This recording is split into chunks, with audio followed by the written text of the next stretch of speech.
Durante años, durante muchísimos años, pensé que conocía la historia de Jesús, que la conocía de verdad, quiero decir.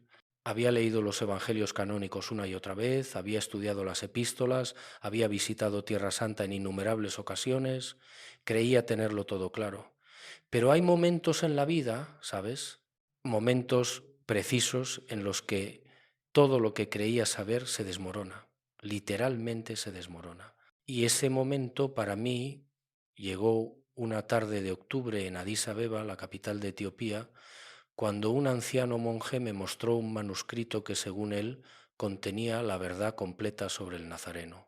Recuerdo perfectamente esa tarde. El sol se filtraba por las ventanas del antiguo monasterio, creando esos haces de luz dorada que parecen sobrenaturales.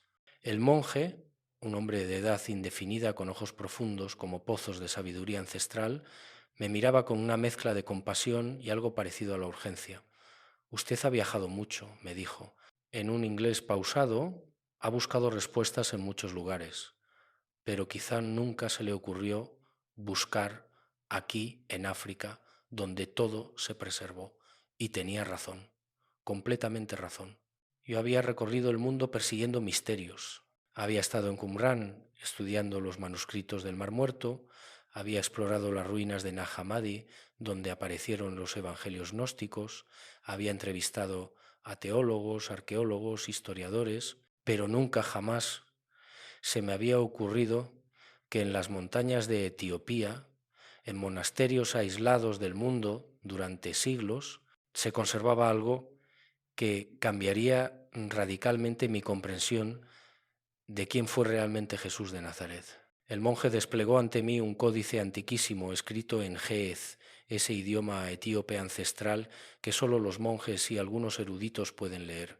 Las páginas, amarillentas por el tiempo pero sorprendentemente bien conservadas, contenían textos que yo conocía y textos que jamás había visto. Esta, me dijo señalando con un dedo tembloroso, es nuestra Biblia. La Biblia completa, 81 libros, 81. Dejad que esto penetre. La Biblia protestante contiene 66 libros, la católica 73. Pero la Biblia etíope, preservada durante más de 1700 años sin alteración, sin censura, sin los concilios europeos que decidieron qué era sagrado y qué no, contiene 81. 15 libros más que las versiones occidentales. 15 libros que fueron deliberadamente excluidos, eliminados, prohibidos. ¿Por qué? Esa pregunta me ha perseguido desde entonces. Y la respuesta no es teológica, es política, es sobre poder, control y la construcción de una narrativa que sirviera a intereses institucionales más que a la verdad espiritual. Pero dejadme retroceder un momento. Dejadme contaros cómo llegué hasta allí, porque nada en esta vida sucede por casualidad, absolutamente nada. Fue en 2016, durante una conferencia en Madrid sobre textos apócrifos, un hombre se me acercó después de mi charla, era etíope, profesor de estudios bíblicos en la Universidad de Addis Abeba, me dijo algo que me dejó helado. Señor Benítez, usted habla de textos perdidos, pero no están perdidos.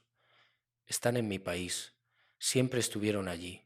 Le miré con escepticismo, lo confieso. Había escuchado muchas teorías conspirativas en mi vida, ¿no? Pero había algo en su mirada, una certeza tranquila, que me intrigó, me dio su tarjeta. Si alguna vez quiere ver la Biblia completa, me dijo, venga a Etiopía. Los monjes le mostrarán lo que Roma quiso ocultar. Tardé 2 años en hacer ese viaje. 2 años en los que esa conversación me rondaba la cabeza, especialmente durante las noches de insomnio. Y si era verdad, y si realmente existían textos sagrados que explicaban los vacíos, las inconsistencias, las preguntas sin respuesta de los evangelios canónicos, porque seamos honestos, los evangelios canónicos están llenos de vacíos, enormes, inexplicables vacíos. Jesús nace, aparece brevemente a los 12 años en el templo asombrando a los maestros y luego silencio. 18 años de silencio absoluto. ¿Qué hizo durante ese tiempo? ¿Dónde estuvo? Los evangelios no dicen nada, absolutamente nada. Y no es solo eso. Los evangelios mencionan a los hermanos de Jesús, pero nunca explican quiénes eran. Mencionan que José era carpintero, pero no profundizan en su papel real en la vida del Nazareno. Hablan del nacimiento virginal, pero evitan cuidadosamente cualquier discusión sobre la vida matrimonial posterior de María, como si hubiera temas prohibidos, zonas de sombra deliberadamente mantenidas en la oscuridad. ¿Por qué? En octubre de 2018 finalmente hice el viaje. Volé a Addis Abeba con más preguntas que certezas, con más curiosidad que fe. El profesor que había conocido en Madrid me recibió en el aeropuerto. Va a haber cosas que cambiarán su perspectiva, me dijo mientras conducíamos por las calles caóticas de la capital, pero debe estar preparado. La verdad no siempre es cómoda. No tenía idea de cuánta razón tenía. El monasterio al que me llevó estaba en las afueras de la ciudad, en lo alto de una colina. El camino era empinado, difícil, como si el acceso mismo fuera una prueba. Cuando llegamos, el anciano monje que mencioné antes nos recibió con una hospitalidad que parecía venir de otro tiempo. Nos sirvió té etíope, ese café especiado que ellos preparan con un ritual casi litúrgico, y luego sin preámbulos me preguntó por qué está aquí. Era una pregunta simple pero profunda. ¿Por qué estaba allí? Podría haber dicho que por curiosidad intelectual, por investigación, por mi trabajo como escritor, pero la verdad era más honda. Estaba allí porque después de décadas estudiando el cristianismo primitivo sentía que faltaban piezas, piezas cruciales, y algo me decía que esas piezas estaban aquí, en este lugar remoto, preservadas por hombres que habían dedicado sus vidas a proteger lo que consideraban sagrado. Busco la verdad, le dije finalmente. Él sonrió. Una sonrisa triste, sabia. La verdad siempre estuvo disponible, me respondió, pero el mundo prefirió no verla. Prefirió la versión editada, la versión controlada, la versión que no desafiaba el poder.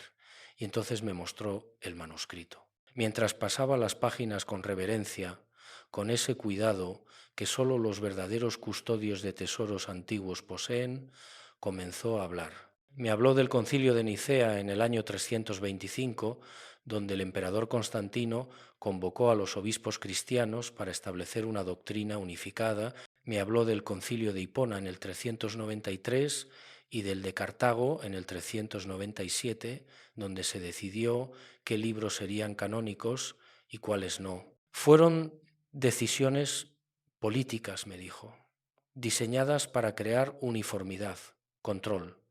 No fueron inspiradas por el Espíritu Santo, como le dirán, fueron inspiradas por el poder romano.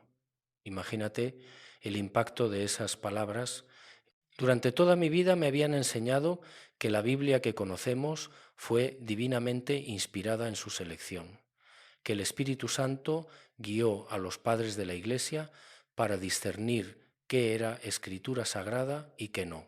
Pero este monje, con una calma perturbadora, me estaba diciendo que todo fue política, poder, control institucional.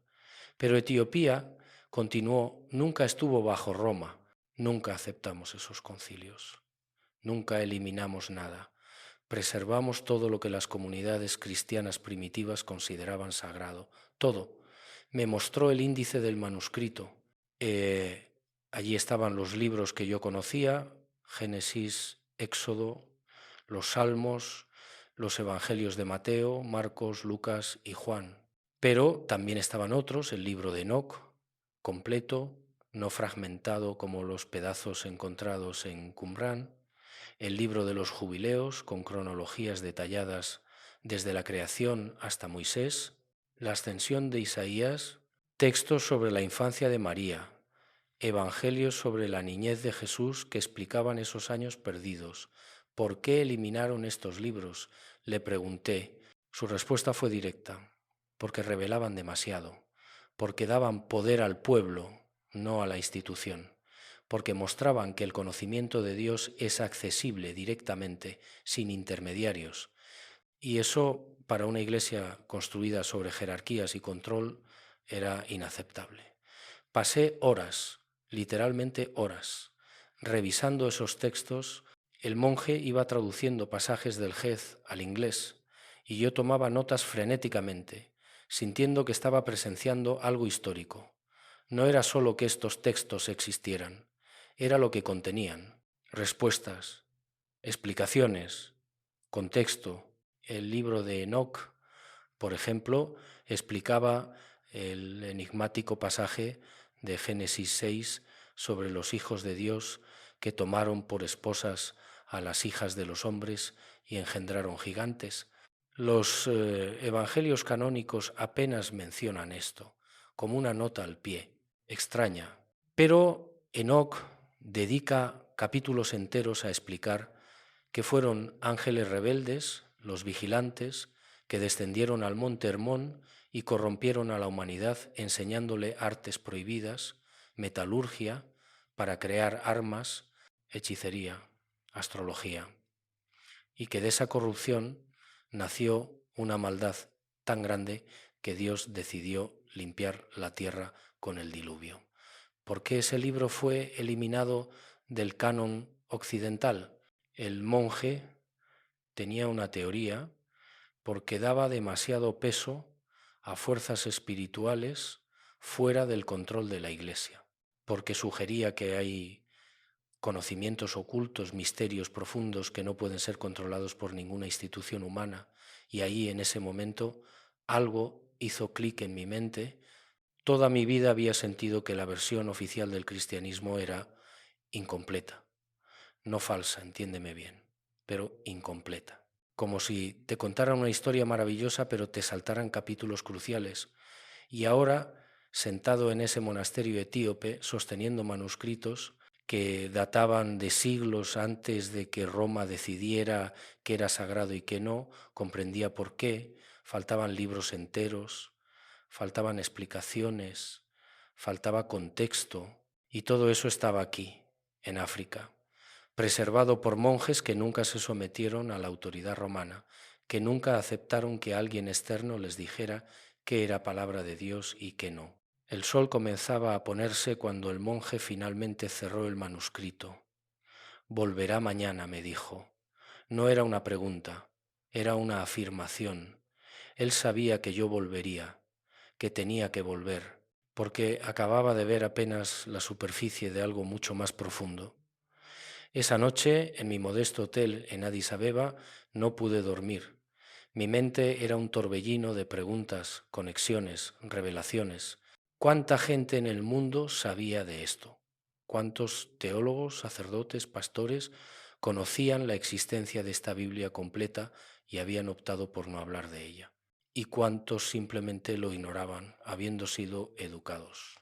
En la versión editada, censurada, controlada, pensé en todas las discusiones teológicas que había presenciado, todos los debates sobre interpretación bíblica, todas las divisiones entre católicos, protestantes, ortodoxos, y me di cuenta de que muchas de esas discusiones eran absurdas porque todos estaban trabajando con información incompleta, como si estuvieran tratando de resolver un rompecabezas con piezas faltantes sin siquiera saber qué faltaban.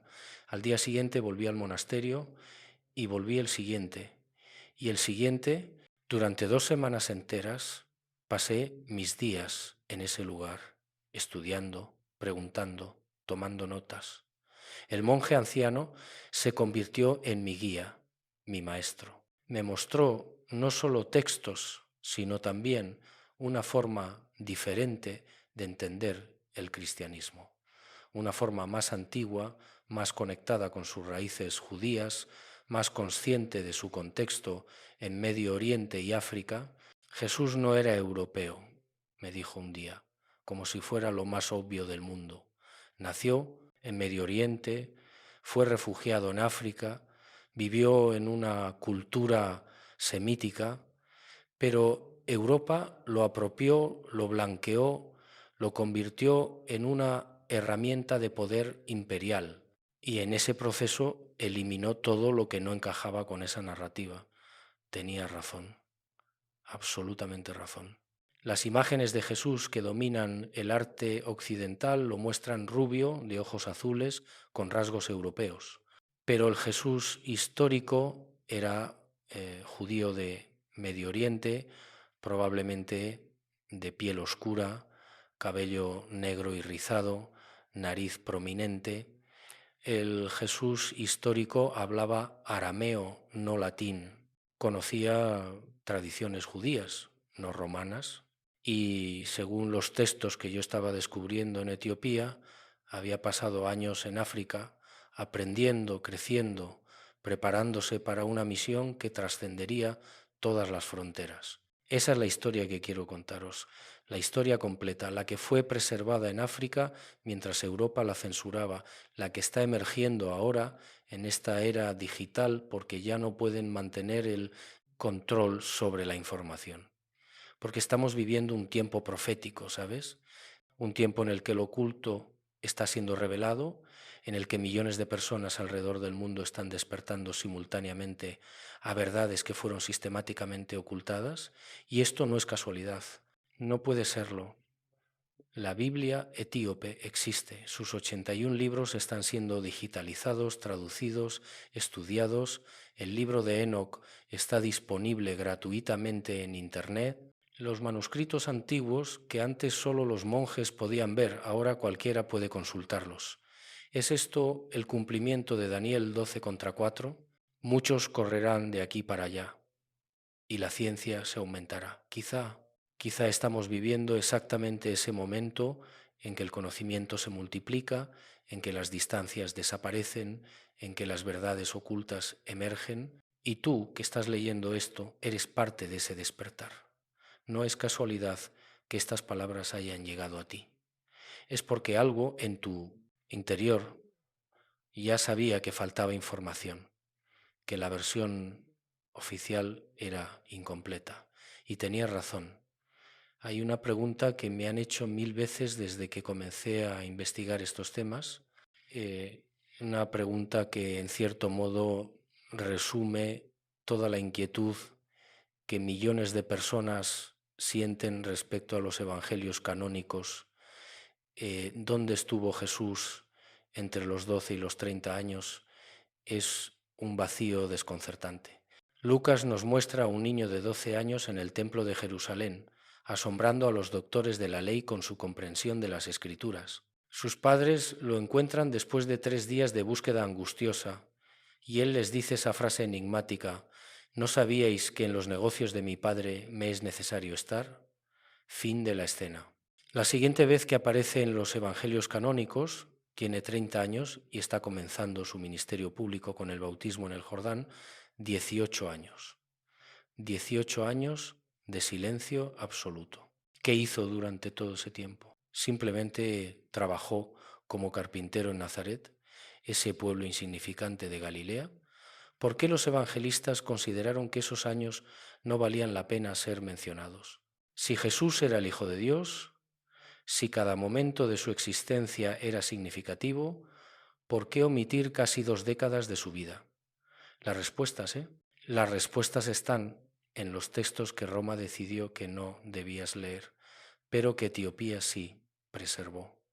Pues bien, dejadme contaros lo que descubrí durante aquellas semanas en Addis Abeba, lo que los monjes etíopes me mostraron con una mezcla de orgullo y solemnidad, sabiendo que estaban compartiendo conocimientos que durante siglos habían sido exclusivos de su tradición. Según las crónicas preservadas en Ge'ez, la huida a Egipto que mencionan brevemente los evangelios canónicos no fue un episodio corto, no fue un viaje de unos meses y regreso, fue un exilio prolongado que duró años, años en los que María, José y el niño Jesús establecieron conexiones profundas con comunidades espirituales en el norte de África. Los monasterios coptos en Egipto aún recuerdan esta estancia. He estado allí también, ¿sabes? En lugares como Wadi el Natrun, donde los monjes me mostraron tradiciones orales que afirman que la Sagrada Familia no solo pasó por sus tierras, sino que permaneció allí el tiempo suficiente para dejar una huella espiritual profunda. Hay iglesias, literalmente decenas de iglesias en Egipto, que reclaman haber sido bendecidas por la presencia del niño Jesús, pero hay más, mucho más. Las tradiciones etíopes sostienen que Jesús, durante su juventud y temprana adultez, no solo estuvo en Egipto, viajó más al sur. Llegó hasta las tierras de Etiopía, donde comunidades judías habían estado asentadas desde los tiempos del rey Salomón. Cuando el monje anciano me contó esto por primera vez, lo confieso, mi escepticismo se disparó. Sonaba demasiado conveniente, ¿no? Demasiado parecido a una leyenda nacional diseñada para dar importancia a Etiopía en la historia cristiana. Pero entonces comenzó a mostrarme las evidencias, no pruebas arqueológicas irrefutables, entiéndeme bien, pero sí un conjunto de tradiciones, textos antiguos y conexiones históricas que hacían la historia plausible. Primero, la conexión entre Israel y Etiopía no es invención, es históricamente verificable. El libro de los Reyes menciona la visita de la reina de Saba al rey Salomón. Etiopía reclama ser la tierra de Saba. Hay evidencia arqueológica de comercio, de intercambio cultural, de presencia judía en Etiopía desde tiempos muy antiguos. Los falashas, los judíos etíopes, son una comunidad real que practicaba tradiciones mosaicas mucho antes de la llegada del cristianismo. Entonces, ¿por qué sería imposible que Jesús, huyendo con su familia de la persecución de Herodes, hubiera encontrado refugio en comunidades judías africanas? ¿Por qué sería imposible que durante esos años formativos hubiera viajado, estudiado, aprendido de múltiples tradiciones espirituales? Recuerdo que le planteé esta pregunta al monje: ¿pero no contradice esto la doctrina de que Jesús era Dios encarnado, que ya lo sabía todo, que no necesitaba aprender nada? Él me miró con esos ojos profundos y respondió algo que me dejó pensando durante días. Lucas 2,52 dice que Jesús crecía en sabiduría, en estatura y en gracia para con Dios y los hombres. Crecía, no dice que ya tenía toda la sabiduría, dice que crecía. ¿Y cómo crece uno en sabiduría? Estudiando, buscando, preguntando. Jesús era completamente humano y completamente divino. Su humanidad requería crecimiento, aprendizaje, maduración. Tenía sentido, perfecto sentido. Si Jesús era verdaderamente humano, entonces su sabiduría no fue instantánea, fue cultivada. Y durante esos 18 años de silencio no estuvo simplemente clavando tablas en un taller de Nazaret, estuvo preparándose espiritualmente, intelectualmente, emocionalmente. Las tradiciones etíopes mencionan que Jesús estudió con comunidades esenias, esos grupos judíos ascéticos que se apartaban de la corrupción del Templo de Jerusalén y vivían en comunidades cerradas estudiando textos sagrados. Esto no es descabellado. Muchos académicos ya sugieren esta conexión. El énfasis de Jesús en la pureza interior, su crítica feroz a la hipocresía religiosa, su conocimiento profundo de textos no canónicos, todo esto sugiere una educación más amplia que la simple formación en una sinagoga local. Pero aquí está lo revolucionario. Si Jesús pasó años en Egipto y en Etiopía, entonces estuvo expuesto a tradiciones espirituales mucho más amplias que el judaísmo tradicional. Egipto en particular era el centro del conocimiento esotérico del mundo antiguo. Allí convergían tradiciones de todas partes, griegas, egipcias, persas, judías. Alejandría era la capital intelectual del Mediterráneo, con su biblioteca legendaria y sus comunidades de filósofos, místicos y buscadores de verdad. ¿Es posible que Jesús estudiara allí? Las tradiciones preservadas en Ge'ez afirman que sí, que no solo estudió las escrituras hebreas, sino que fue expuesto a conocimientos más amplios. y esto no debería escandalizarnos. Hechos 7:22 nos dice que Moisés fue instruido en toda la sabiduría de los egipcios. Si el gran libertador del pueblo judío fue educado en tradiciones egipcias, ¿por qué Jesús no podría haberlo sido también? Pero Roma no quería esta narrativa, no les convenía. Porque si Jesús había viajado, estudiado, aprendido de múltiples tradiciones, entonces su mensaje no era exclusivamente controlable por una sola institución. Su sabiduría trascendía las fronteras que Roma quería imponer. Y así, los años perdidos fueron borrados de la narrativa oficial deliberadamente. Durante mi estancia en Etiopía, el monje me mostró varios manuscritos que contenían lo que él llamaba evangelios de la infancia, textos que narran episodios de la niñez y juventud de Jesús. Algunos de estos textos también existen en fragmentos en otras tradiciones, como el Evangelio de Tomás Infante, pero la versión etíope era más completa, más detallada. Hay historias fascinantes allí. Jesús como niño moldeando pájaros de barro y dándoles vida. Jesús defendiendo a otros niños de abusadores. Jesús realizando pequeños milagros que asombraban a quienes le rodeaban. Ahora bien, ¿son estos relatos históricamente verificables? Probablemente no. Muchos tienen el sabor de la leyenda piadosa, de historias que las comunidades contaban para llenar los vacíos, para imaginar cómo habría sido el niño que se convertiría en el Cristo. Pero lo importante no es si cada detalle es literal. Lo importante es que estas historias preservan una memoria, la memoria de que Jesús tuvo una infancia real, una juventud real, que no simplemente apareció como adulto perfecto y plenamente formado, que hubo un proceso, un viaje, y ese viaje, según las tradiciones africanas, incluyó África. Una tarde, mientras tomábamos ese café etíope especiado que preparan con tanta ceremonia, le pregunté al monje por qué es tan importante para ustedes afirmar que Jesús estuvo aquí en África.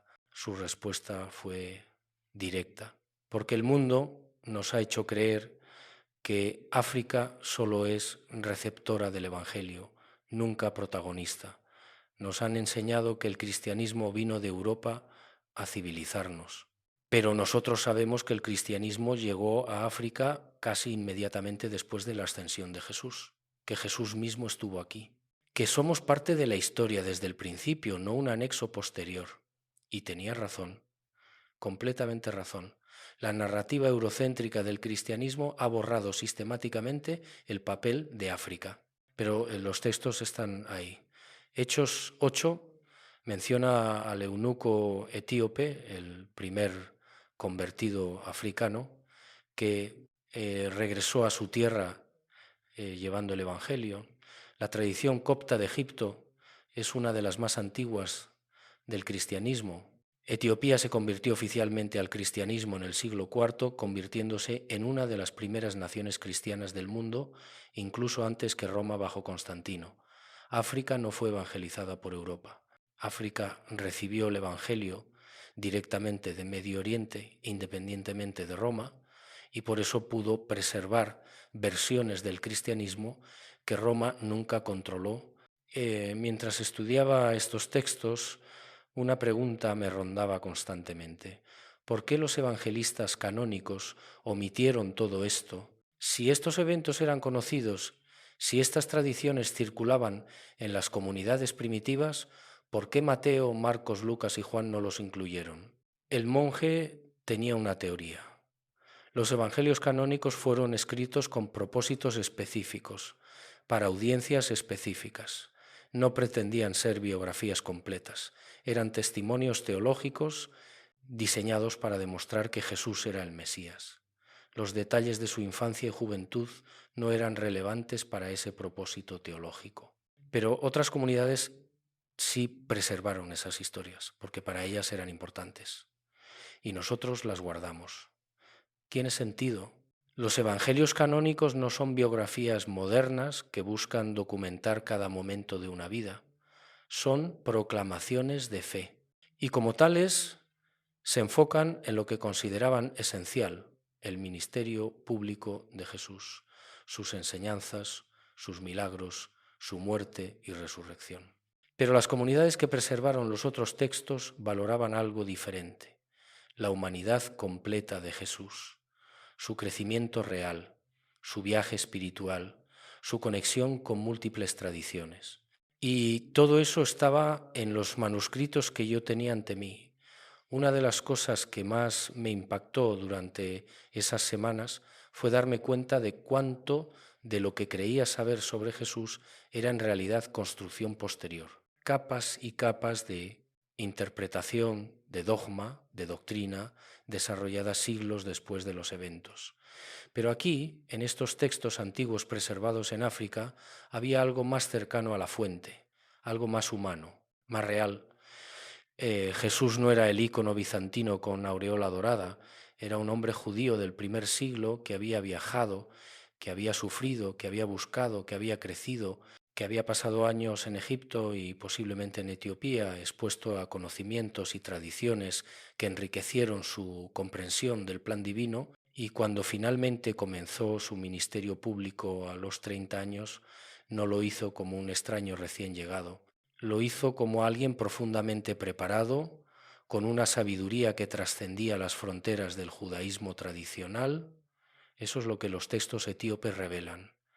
Y eso es lo que Roma no quiso que supieras, porque si Jesús había viajado, si había aprendido de múltiples fuentes, si su sabiduría era el resultado de años de búsqueda y crecimiento, entonces su mensaje no podía ser monopolizado, no podía ser controlado, no podía ser encadenado a una sola institución. Y así los años perdidos fueron deliberadamente mantenidos en la oscuridad. Pero ya no. Hay un libro en particular que me obsesionó durante mis investigaciones en Etiopía, un libro que está explícitamente mencionado en la Biblia canónica, citado directamente por un apóstol, pero que fue sistemáticamente eliminado de casi todas las versiones occidentales de las Escrituras. Ese libro es el libro de Enoc. Recuerdo la tarde en que el monje lo mencionó por primera vez. Estábamos sentados en una pequeña celda del monasterio, rodeados de manuscritos antiguos. La luz del atardecer entraba oblicua por una ventana estrecha, iluminando partículas de polvo que flotaban en el aire como diminutas estrellas. Si quiere entender por qué algunos textos fueron eliminados, me dijo, debe comenzar por Enoc. Ese libro aterrorizó a Roma más que ningún Noc. Otro, ¿por qué? ¿Qué contenía ese texto que resultaba tan amenazante? La respuesta, La respuesta es fascinante y perturbadora al mismo tiempo. El libro de Enoc narra una historia que los evangelios canónicos apenas rozan: la historia de los vigilantes, un grupo de ángeles que, según el relato, vieron que las hijas de los hombres eran hermosas y descendieron del cielo para tomarlas por esposas. De esas uniones prohibidas nacieron los Nefilim, una raza de gigantes que dominó la tierra y corrompió a la humanidad con conocimientos prohibidos. Génesis 6 menciona este evento brevemente, casi como una nota al pie. Había gigantes en la tierra en aquellos días, cuando los hijos de Dios se unieron a las hijas de los hombres. 4 versículos enigmáticos. Eso es todo lo que la Biblia canónica dice sobre uno de los eventos más extraordinarios de la historia primordial de la humanidad.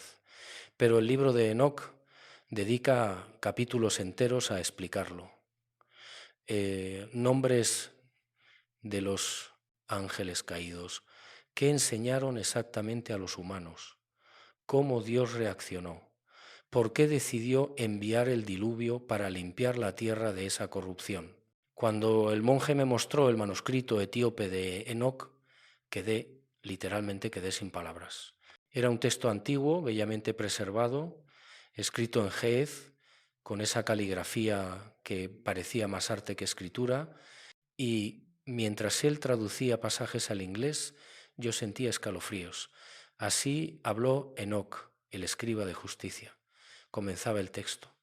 Los vigilantes del cielo vieron a las hijas de los hombres, y las desearon, y se dijeron unos a otros: venid, escojamos esposas de entre las hijas de los hombres y engendremos hijos.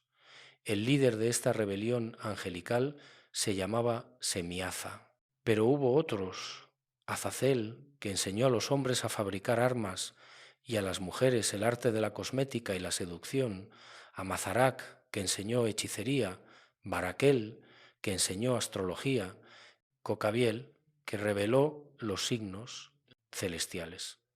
Estos ángeles caídos no solo se unieron a mujeres humanas, corrompieron activamente a la humanidad, enseñándole artes y conocimientos que, según el texto, no estaba preparada para recibir. Aceleraron el desarrollo tecnológico y mágico de forma antinatural, creando un desequilibrio que llevó a violencia, opresión y maldad generalizada. Y de esas uniones prohibidas nacieron los Nefilim, gigantes de estatura y apetito enormes, que consumían los recursos de la tierra y finalmente comenzaron a devorar a los propios humanos.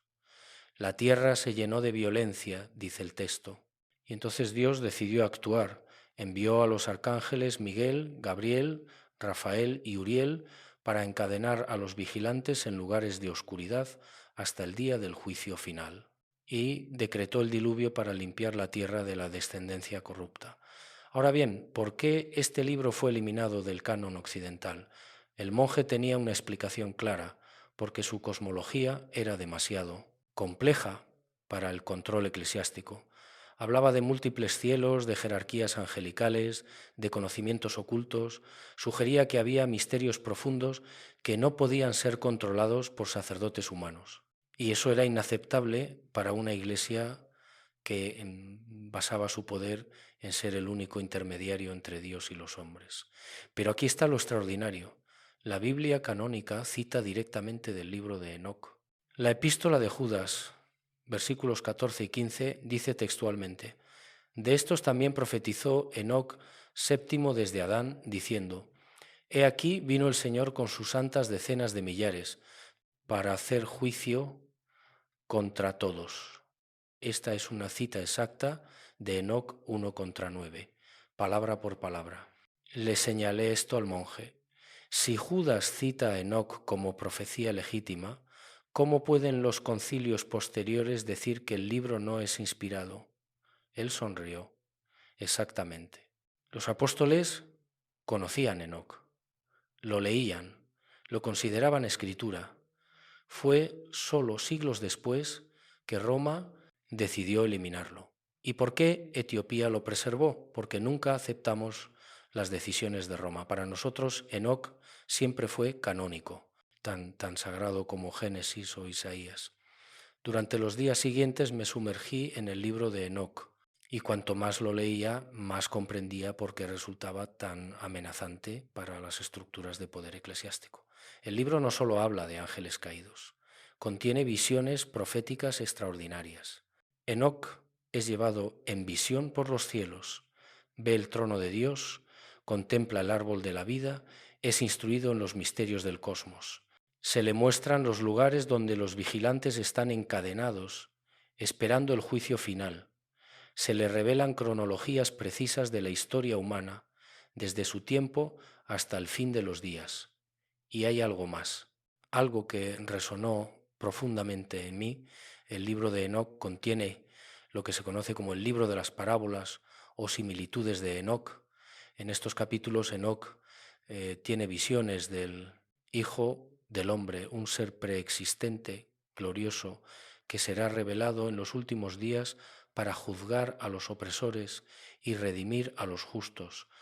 Vi al Hijo del Hombre sentado en el trono de su gloria, dice el texto, y el elegido permanecerá ante el Señor de los espíritus, y su gloria será por los siglos de los siglos. Esto fue escrito siglos antes de Jesús, siglos antes de los evangelios, y sin embargo la descripción del Hijo del Hombre en Enoc coincide asombrosamente con cómo Jesús se refiere a sí mismo en los evangelios. Una y otra vez Jesús usa ese título, el Hijo del Hombre, no el Hijo de Dios, que sería más obvio, sino el Hijo del Hombre, una frase enigmática que solo tiene sentido si conoces el libro de Enoc. Le planteé esto al monje. ¿Está diciendo que Jesús conocía el libro de Enoc? Por supuesto que lo conocía, respondió sin dudar. Era parte de las escrituras que se estudiaban en su tiempo. Los manuscritos de Qumrán lo confirman. Enoc circulaba ampliamente entre comunidades judías del primer siglo. Jesús no solo lo conocía, basó su autocomprensión mesiánica en él. Esto era revolucionario. Si Jesús identificó a sí mismo como el Hijo del Hombre descrito en Enoc, entonces estaba reclamando ser ese ser preexistente, glorioso, destinado a juzgar y redimir. No era simplemente un maestro sabio ni un profeta carismático, era el cumplimiento de profecías antiquísimas preservadas en textos que la mayoría de cristianos modernos ni siquiera saben que existen. Pero hay más. El libro de Enoc también contiene enseñanzas éticas y espirituales que resuenan profundamente con el mensaje de Jesús. Énfasis en la justicia social, condena de los ricos que oprimen a los pobres, advertencias sobre el juicio venidero, esperanza de redención para los humildes y quebrantados. Ay de vosotros que edificáis vuestras casas con el sudor de otros, dice Enoc. Cada piedra, cada ladrillo que colocáis es pecado. Compara esto con las enseñanzas de Jesús sobre los ricos, sobre la imposibilidad de servir a Dios y al dinero, sobre el juicio que vendrá sobre los opresores. La continuidad es innegable. Entonces, ¿por qué fue eliminado?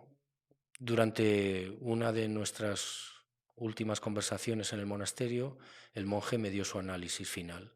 Roma quería un cristianismo controlable. Un cristianismo que pudiera ser sistematizado, codificado, institucionalizado. Enoc era demasiado místico, demasiado apocalíptico, demasiado abierto. Hablaba de múltiples dimensiones de realidad espiritual que la gente común podía explorar. Eso era peligroso. Y ahí está la clave. Los libros eliminados no fueron eliminados porque fueran falsos o heréticos en sí mismos. Fueron eliminados porque daban poder a la gente común, porque sugerían que el conocimiento de Dios no estaba monopolizado por una casta sacerdotal, porque abrían puertas a misterios que la institución no podía controlar. Pero Etiopía nunca cerró esas puertas. Y hoy, gracias a los manuscritos preservados allí, millones de personas alrededor del mundo están redescubriendo lo que fue ocultado. Cuando finalmente dejé el monasterio aquel día, llevaba conmigo no solo notas y fotografías de manuscritos, llevaba una comprensión radicalmente nueva de la historia cristiana, una comprensión que ya no podía ignorar. El libro de Enoc existe, fue venerado por comunidades judías y cristianas primitivas, fue citado por los apóstoles, influyó profundamente en la autocomprensión de Jesús y fue deliberadamente eliminado del canon occidental. ¿Por qué? Porque la verdad completa era demasiado poderosa para ser controlada. Hay aspectos de la vida de Jesús que las iglesias occidentales prefieren mantener en la ambigüedad. Aspectos profundamente humanos que, si se exploran con honestidad, pueden resultar incómodos para doctrinas desarrolladas siglos después de los eventos. Uno de esos aspectos es su familia. Los evangelios canónicos mencionan a los hermanos de Jesús. Lo hacen explícitamente, sin rodeos. Mateo 13:55 hasta 56 pregunta, ¿no es este el hijo del carpintero? ¿No se llama su madre María y sus hermanos Jacobo, José, Simón y Judas? ¿Y no están todas sus hermanas con nosotros? 4 hermanos nombrados, hermanas mencionadas pero no nombradas, una familia real, tangible, pero durante siglos la doctrina de la virginidad perpetua de María ha intentado explicar esto de diversas formas, que hermanos realmente significa primos o parientes lejanos o hijos de un matrimonio anterior de José. Cualquier interpretación que preserve la idea de que María nunca tuvo relaciones matrimoniales con José. ¿Por qué este empeño? ¿Por qué resulta tan incómodo aceptar que María y José, después del nacimiento milagroso de Jesús, vivieron como un matrimonio normal? Las tradiciones etíopes no tienen ese problema. Para ellos, María fue virgen al concebir a Jesús, cumpliendo la profecía, pero después vivió como esposa de José y madre de varios hijos más. Y eso no disminuye en nada su papel sagrado. Al contrario, la humaniza, la presenta como una mujer real que dijo sí a un plan divino extraordinario y luego vivió las consecuencias de ese sí en todos los aspectos de su existencia. Cuando planteé esto al monje, su respuesta fue directa. ¿Por qué la sexualidad tendría que contaminar lo sagrado? Esa es una idea gnóstica, no bíblica. El matrimonio es santo, la familia es santa. María fue bendecida tanto en su virginidad consagrada al concebir a Jesús como en su vida matrimonial posterior con José. Tiene sentido, perfecto sentido bíblico. Pero Roma, influenciada por corrientes gnósticas que veían el cuerpo y la sexualidad como inherentemente pecaminosos, necesitaba que María permaneciera virgen para siempre. Necesitaba que fuera inalcanzable, perfecta, más ícono que mujer real. Y así los hermanos de Jesús tuvieron que ser explicados de otra manera, pero el texto griego es claro. La palabra usada es adelfos, que significa hermano literal. Si hubiera querido decir primos, habría usado anepsios. La distinción existe en el idioma y los escritores del Nuevo Testamento sabían perfectamente la diferencia. Más aún, Pablo en Gálatas 1:19 menciona específicamente a Jacobo, el hermano del Señor, distinguiéndolo de los apóstoles. Si fuera simplemente un primo o pariente lejano, ¿por qué esa distinción específica? Durante mi estancia en Etiopía, el monje me mostró textos antiguos que narraban la vida de la Sagrada Familia con mucho más detalle que los evangelios canónicos. Textos que explicaban quiénes eran los padres de María, cómo fue su infancia, por qué fue elegida para tan sagrada misión. Según el protoevangelio de Santiago, un texto del siglo II, ampliamente usado en la cristiandad primitiva, los padres de María se llamaban Joaquín y Ana. Eran una pareja judía, devota, pero estéril, lo cual en su cultura era considerado una maldición. Joaquín fue incluso rechazado en el templo porque no tenía descendencia. Ana, en su desesperación, oró fervientemente a Dios, prometiendo consagrar cualquier hijo que le diera al servicio del templo. Y un ángel se le apareció anunciándole que concebiría. María nació como respuesta a esa oración.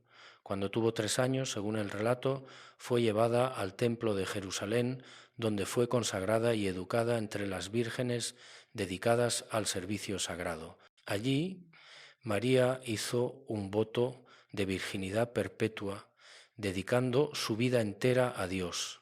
Pero cuando alcanzó la pubertad, los sacerdotes enfrentaron un dilema. No podía quedarse en el templo para siempre, pero tampoco podía regresar a casa sin un protector masculino. La solución fue buscar un guardián que respetara su voto, y José fue elegido. José no era un joven carpintero, como a menudo se le representa en el arte occidental. Era un viudo, anciano, ya con hijos de su primer matrimonio. Fue elegido específicamente porque era piadoso, respetable y no representaba amenaza alguna a la virginidad consagrada de María. ¿Entiende? Me preguntó el monje. José no fue elegido al azar, fue seleccionado para proteger, no para desposar en el sentido tradicional. Su rol era ser custodio, guardián legal de una joven consagrada a Dios que estaba a punto de cumplir una misión divina. Esto cambia completamente la narrativa que nos enseñaron. Los hermanos de Jesús eran hijos de José, de su matrimonio anterior. Cuando María entró a ese hogar, ya había niños. Jesús creció con medio hermanos, con una familia extendida, con toda la complejidad de una situación familiar real, y esto explica tantas cosas en los evangelios. Explica por qué, según Juan 7:5, ni aun sus hermanos creían en él durante su ministerio. No compartían la misma madre ni el mismo origen milagroso. Para ellos Jesús era el hijo de la segunda, esposa de su padre, quien afirmaba ser el Mesías. Naturalmente había escepticismo. Explica por qué en las bodas de Caná María interviene con tanta autoridad, pero los hermanos no son mencionados. Eran de otra madre, con otra dinámica familiar. Explica por qué, desde la cruz, Jesús encomienda a María al cuidado de Juan el discípulo, no a sus hermanos. Si fueran hijos de María, ¿por qué no dejarla al cuidado de ellos? Pero si eran hijastros, la dinámica era diferente, todo encaja. Las tradiciones etíopes preservan estos detalles porque para ellos la humanidad de Jesús no es vergonzosa, es gloriosa.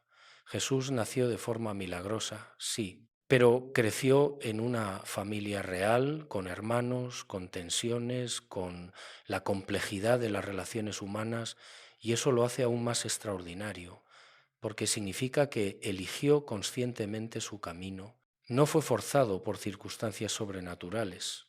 Creció en un hogar judío devoto, fue educado en las Escrituras, enfrentó dudas familiares, experimentó rechazo y aún así permaneció fiel a su misión. Eso es lo que Roma no quiso que entendieras, me dijo el monje. Quisieron hacer de Jesús algo tan divino que dejó de ser humano, pero los textos antiguos preservan su humanidad completa, y esa humanidad es lo que hace su sacrificio significativo, absolutamente cierto. Un Jesús totalmente divino, inmune al sufrimiento real, que simplemente actuaba un papel humano, no sería un Salvador genuino, pero un Jesús completamente humano, que enfrentó todo lo que nosotros enfrentamos, familia complicada, dudas, rechazo, tentación, y aún así eligió la obediencia perfecta. Ese Jesús sí nos puede redimir, porque pasó por lo mismo que nosotros. Hebreos 4:15 lo dice claramente: fue tentado en todo según nuestra semejanza, pero sin pecado. Para ser tentado en todo, tuvo que vivir una experiencia humana completa. Y esa experiencia incluía familia, hermanos, complejidad relacional.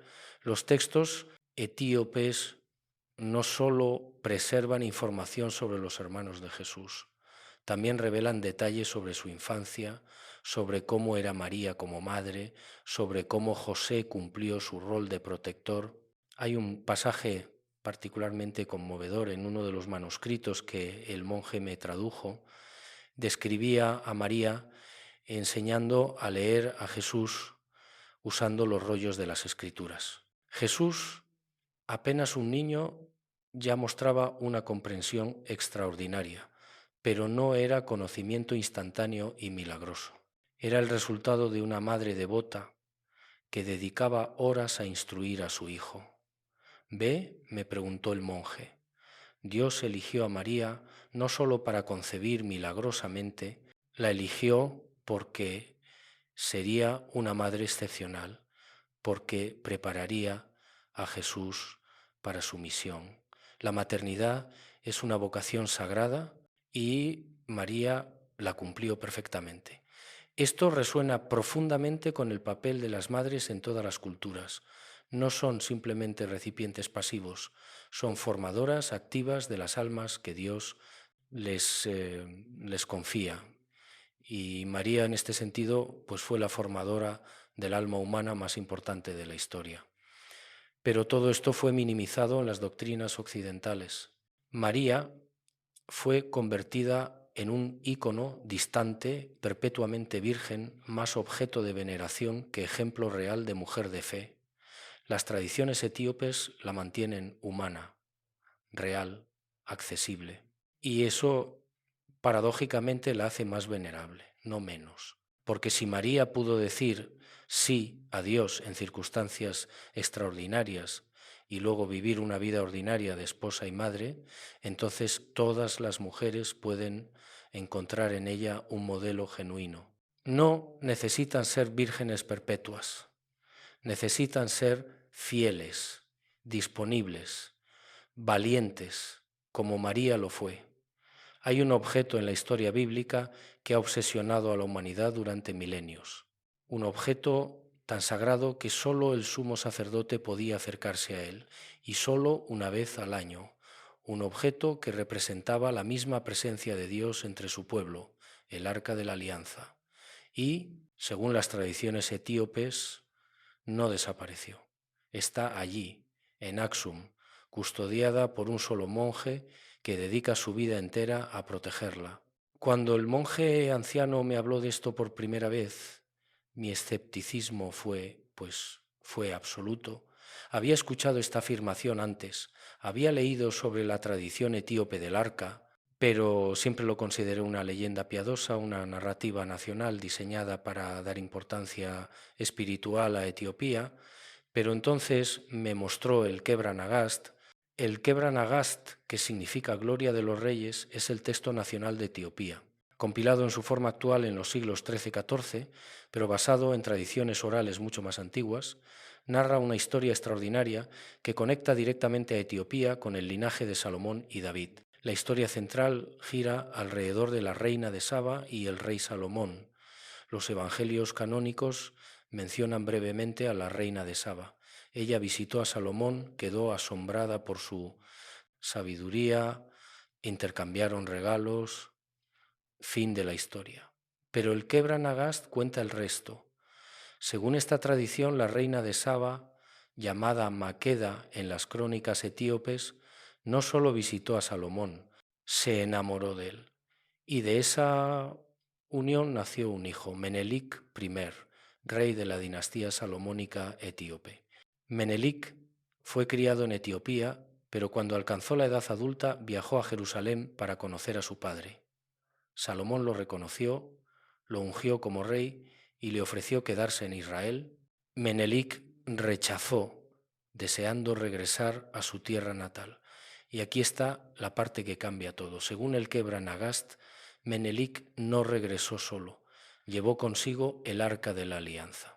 La narrativa detalla cómo Menelik y sus compañeros tomaron el arca con o sin el conocimiento de Salomón, dependiendo de la versión, y la trasladaron a Etiopía, y allí, en Axum, ha permanecido desde entonces.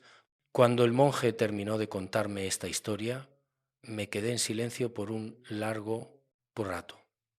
Finalmente pregunté, ¿y usted cree que es verdad? Su respuesta fue cuidadosa. Creo que mi pueblo ha organizado su identidad espiritual alrededor de esta convicción durante más de 2000 años. Creo que hay algo en Axum que es considerado tan sagrado que solo un guardián puede verlo. Creo que la tradición es antigua, consistente y profundamente arraigada. ¿Es verificable arqueológicamente? No.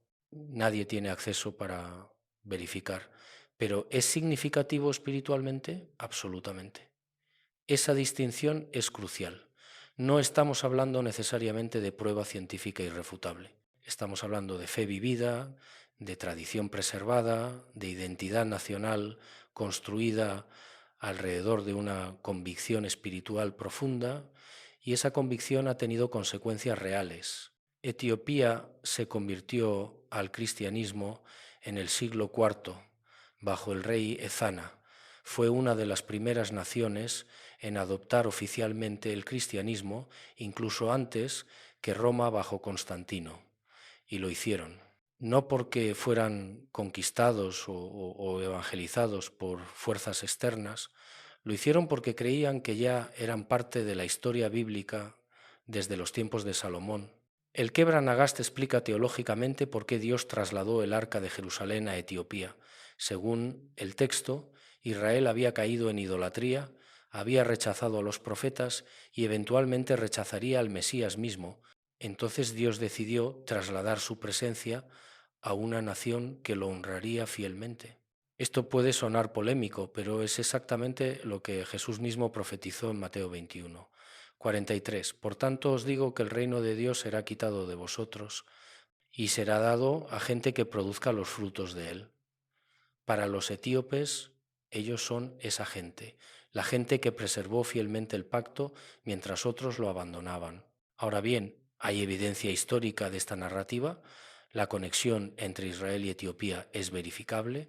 El comercio, el intercambio cultural, la presencia de comunidades judías en Etiopía desde tiempos antiguos, todo esto es históricamente documentado. Los falasha, los judíos etíopes, practicaban tradiciones mosaicas siglos antes de la llegada del cristianismo. Entonces, ¿es imposible que hubiera una conexión dinástica?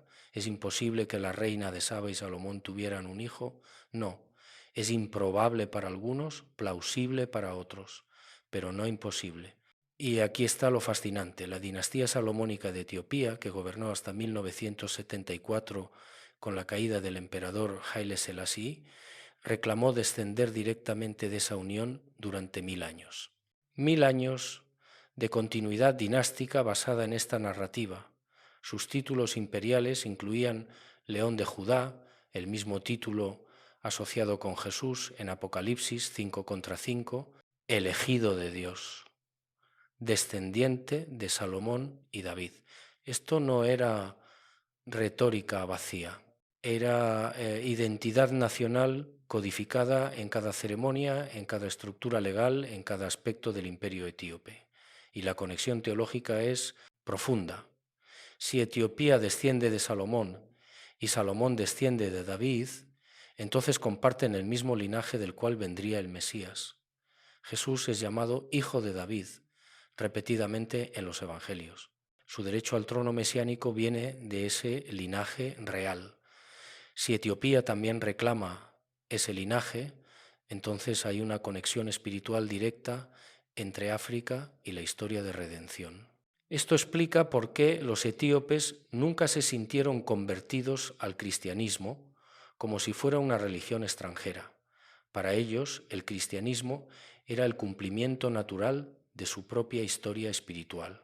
Eran descendientes de Salomón, custodiaban el arca y cuando Jesús vino estaba cumpliendo promesas hechas a la misma casa real de la que ellos se consideraban parte. Durante mi última visita al monasterio le pregunté al monje, ¿alguna vez ha visto el arca? Él sonrió tristemente. Solo el guardián puede verla. Es su voto, su vida entera dedicada a custodiar lo más sagrado. ¿Y cómo saben que realmente está allí? Por fe, respondió simplemente, como todo lo verdaderamente importante en la vida espiritual. No por prueba científica, sino por fe transmitida durante generaciones. Y ahí está la esencia. La pregunta no es solo si el arca está físicamente en Axum. La pregunta es qué significa que una nación entera haya organizado su identidad espiritual alrededor de esta convicción durante milenios. Significa que África no fue receptora pasiva del cristianismo, fue protagonista activa desde el principio. Significa que la historia bíblica no es propiedad exclusiva de Europa o Medio Oriente. África está entretejida en ella desde los tiempos de Salomón. Y eso cambia todo, porque si Jesús desciende de David y Etiopía también reclama descender de David a través de Salomón, entonces cuando los etíopes aceptaron a Jesús como Mesías, no estaban adoptando una religión extraña, estaban reconociendo al cumplimiento de promesas hechas a su propia casa real. El Quebra Nagás no es solo un texto histórico, es teología narrativa. Es la forma en que Etiopía entiende su lugar en el plan divino. Y durante siglos, mientras Europa quemaba libros y censuraba textos, Etiopía preservaba esta narrativa con orgullo. Porque para ellos, custodiar el arca, preservar los textos completos, mantener tradiciones antiguas, no era trabajo arqueológico, era identidad, era misión, era vocación sagrada. Y hoy, cuando esos textos están saliendo a la luz global, cuando millones están descubriendo que existe una Biblia de 81 libros, cuando el libro de Enoch se puede descargar gratuitamente, cuando las tradiciones africanas están siendo redescubiertas, estamos presenciando el cumplimiento de algo profético. Salmo 68 contra 31 dice, Etiopía extenderá pronto sus manos hacia Dios. Para los etíopes este no es solo un versículo, es una promesa de que llegaría un momento en que el mundo entero voltearía hacia África para recibir verdad espiritual, y ese momento es ahora. Durante todos estos años dedicados a investigar misterios, he aprendido algo fundamental. La verdad no teme ser examinada. Solo las mentiras requieren protección, censura, amenazas. Y la historia que he descubierto en Etiopía, preservada en manuscritos antiguos que Roma intentó eliminar, no teme ser examinada. Al contrario, cuando la examinas con honestidad, se hace más sólida, más coherente, más liberadora. Porque eso es lo que estos textos son, liberadores. Te liberan de la obligación de creer en una narrativa editada, censurada, controlada por estructuras de poder que tenían intereses muy específicos. Te liberan para encontrar tu propia conexión con lo divino, sin intermediarios que te digan exactamente qué pensar, qué creer, qué cuestionar. Recuerdo mi última conversación con el monje anciano antes de dejar Etiopía. Estábamos sentados en el pequeño jardín del monasterio observando el atardecer sobre las montañas. El aire tenía esa cualidad especial que solo encuentras en lugares elevados, limpio y ligeramente frío. ¿Qué hará con todo esto?, me preguntó. Era una buena pregunta. ¿Qué haría? Había pasado semanas estudiando textos que desafiaban todo lo que me habían enseñado sobre el cristianismo, no porque los evangelios canónicos fueran falsos, sino porque eran incompletos. Habían sido deliberadamente editados para servir propósitos institucionales específicos. Voy a escribir sobre ello, le respondí. La gente merece saber que existe otra versión de la historia, una versión más completa. Él asintió lentamente. Lo atacarán, me advirtió. Dirán que está promoviendo herejías, que está confundiendo a los fieles, que está siendo usado por fuerzas oscuras. Sonreí. No sería la primera vez. Pero también, continuó, encontrará a millones que han estado esperando exactamente esto. Millones que siempre sintieron que faltaba algo, que la versión oficial no explicaba todo, que había preguntas sin respuesta. Tenía razón, completamente razón. En los años desde ese viaje he recibido miles de mensajes de personas alrededor del mundo. Personas que al descubrir estos textos sintieron como si piezas faltantes de un rompecabezas finalmente encajaran, como si verdades que su alma ya conocía fueran finalmente validadas por evidencia histórica. Porque eso es lo extraordinario de este momento que estamos viviendo. No estamos descubriendo algo nuevo, estamos redescubriendo algo antiguo, algo que siempre estuvo allí, preservado en lugares remotos, esperando el momento adecuado para emerger, y ese momento es ahora. La era digital ha democratizado el conocimiento de una forma que ningún emperador, ningún papa, ninguna institución puede detener. Los manuscritos que antes solo los monjes podían ver ahora están en línea. El libro de Enoch, que fue prohibido durante siglos, ahora se puede descargar gratuitamente. Las tradiciones etíopes que fueron ignoradas por el eurocentrismo ahora son estudiadas por académicos serios. ¿Es esto casualidad? Yo no creo en casualidades. No después de décadas investigando sincronicidades demasiado precisas para ser aleatorias.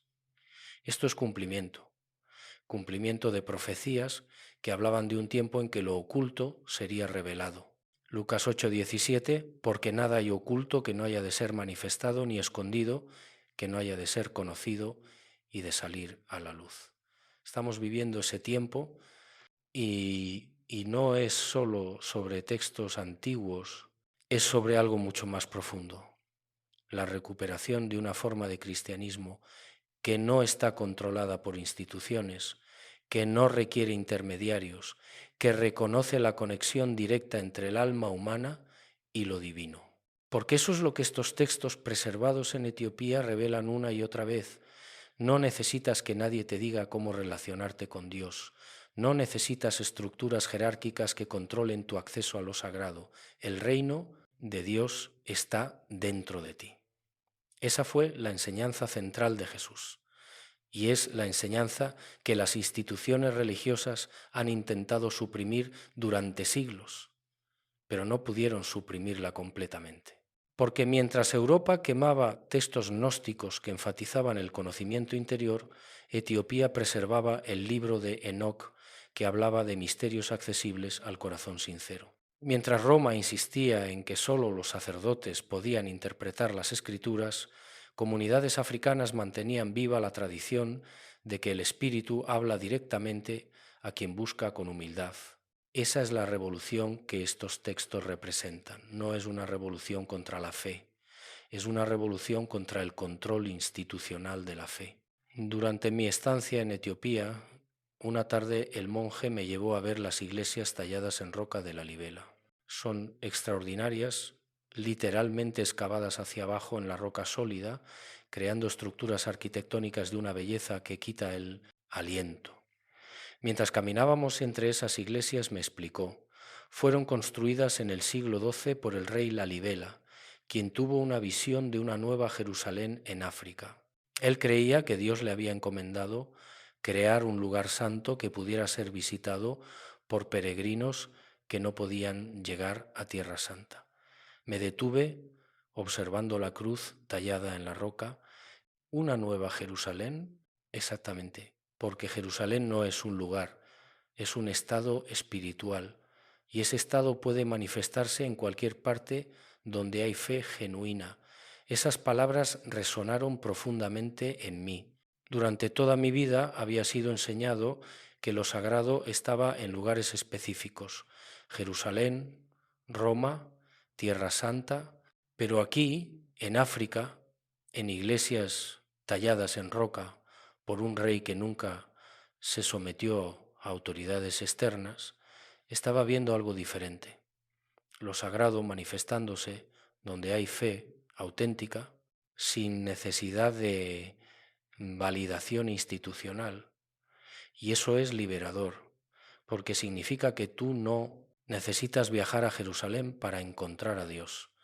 No necesitas Roma, no necesitas peregrinar a lugares autorizados por instituciones, puedes encontrar lo divino donde estás, en tu propia búsqueda sincera, en tu propio corazón abierto.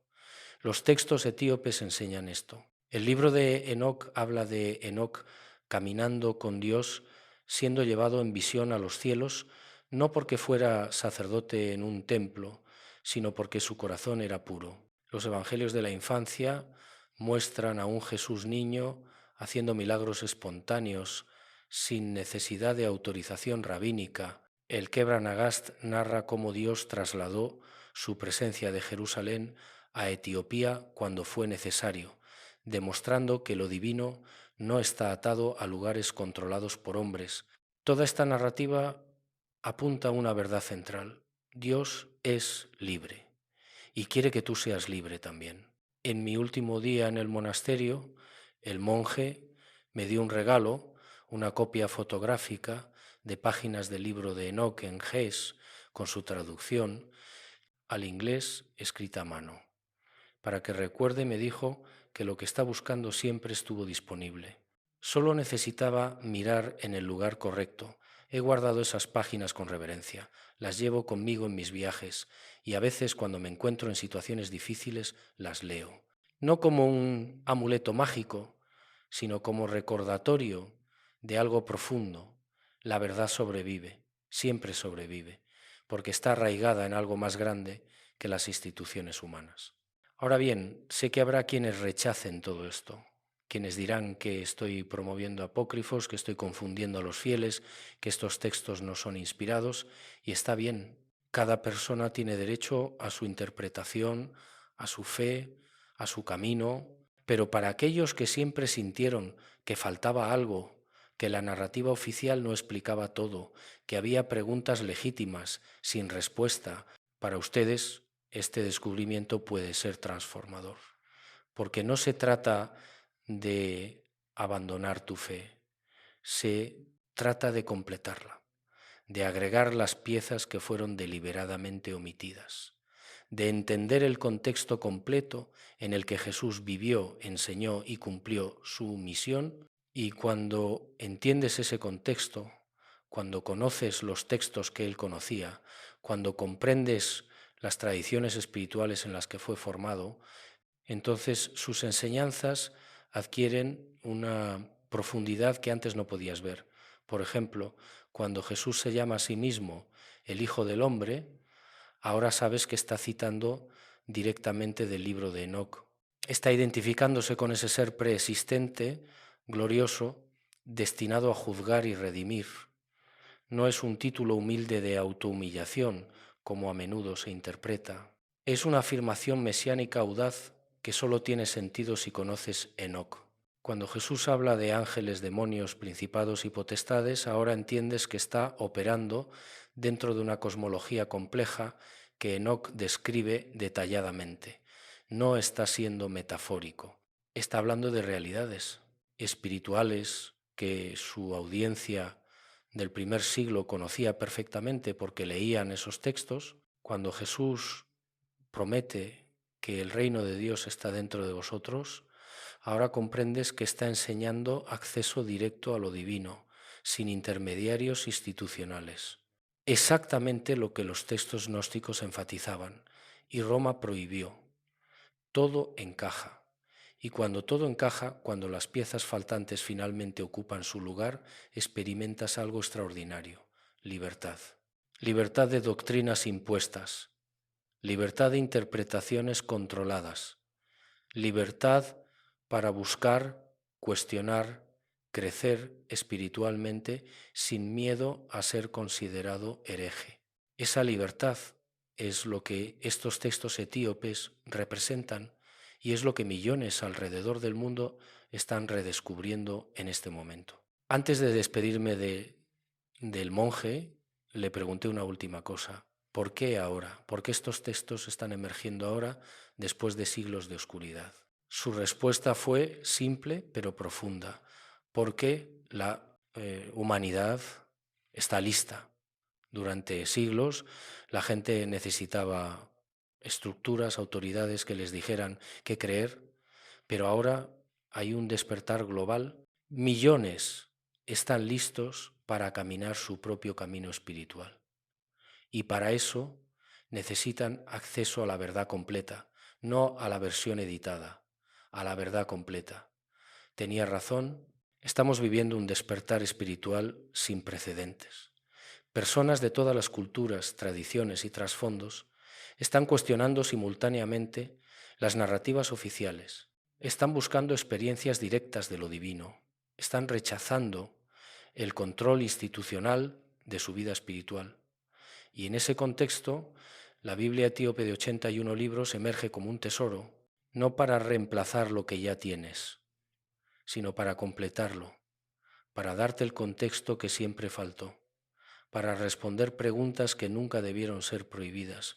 Yo sé que esto es mucho para asimilar. Durante décadas creíste que conocías la historia completa y ahora descubres que había libros enteros que te ocultaron. Es natural sentir confusión, quizá enojo, quizá entusiasmo, pero sea cual sea tu reacción, te invito a hacer algo simple: investiga por ti mismo. Los textos están disponibles. El libro de Enoc puede ser descargado gratuitamente. Académicos serios están estudiando la Biblia etíope. La información está allí, esperando ser descubierta. No me creas a mí. No creas al monje. No creas a ninguna autoridad. Investiga, busca, pregunta y deja que la verdad emerja de tu propia búsqueda sincera, porque eso es lo que estos textos antiguos te invitan a hacer: pensar por ti mismo, conectar directamente con lo divino, ser libre. Y esa libertad genuina del espíritu, es lo más amenazante para cualquier estructura de control. Por eso fue censurada, por eso fue prohibida durante siglos, pero ya no pueden mantener el control, porque la verdad siempre encuentra la forma de emerger, siempre. Y este es su momento. Cuando finalmente dejé Etiopía, llevaba conmigo no solo notas y fotografías, llevaba una comprensión completamente nueva de quién fue Jesús, de cuál era su misión, de qué significa seguirlo genuinamente, y esa comprensión ha transformado mi fe. No la ha destruido, la ha profundizado, la ha liberado de las cadenas de doctrinas impuestas y la ha conectado con algo más antiguo, más puro, más poderoso. Eso es lo que estos textos pueden hacer por ti también, si los dejas. La Biblia etíope existe, sus 81 libros están siendo redescubiertos, el libro de Enoc está disponible. Las tradiciones africanas están emergiendo, la verdad completa está saliendo a la luz. ¿Qué vas a hacer con ella? Esa es la pregunta que cada uno debe responder por sí mismo. Pero yo decidí compartirla. Porque creo que hay millones esperando exactamente esto. Millones que siempre supieron que faltaba algo, que la versión oficial era incompleta. Y tenían razón, la verdad estaba allí. En África, en Etiopía, preservada por monjes devotos que dedicaron sus vidas a proteger lo que consideraban sagrado. Y ahora, en esta era de despertar global, esa verdad está regresando, no como conquista, no como imposición, sino como ofrecimiento, un ofrecimiento de libertad, de conocimiento completo, de conexión directa con lo divino. Tómalo si quieres o déjalo, es tu elección, pero al menos ahora sabes que existe y eso por sí solo ya es libertad.